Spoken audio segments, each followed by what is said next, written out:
So you may be wondering how I got my close-up footage of the eclipse.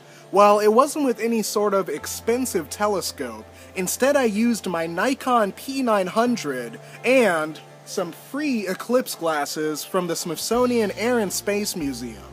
As a graduate student, I'm fairly price conscious, so mounting these on my camera was much cheaper than buying a pricey solar filter to put on top of my lens. That's not to say that the process was easy. There was a huge crowd waiting outside the museum to get these free glasses. I even encountered this praying mantis waiting on the museum steps, wanting to get a good look at the eclipse.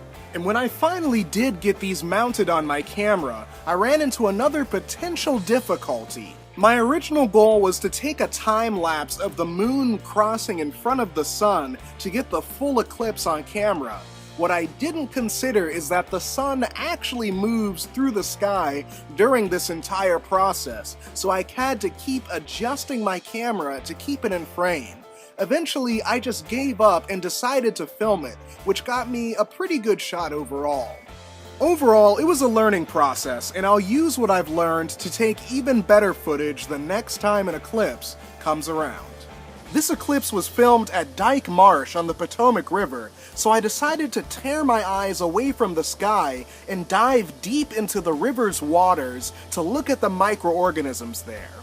There were plenty of large macroscopic invertebrates like these snails, as well as smaller microorganisms.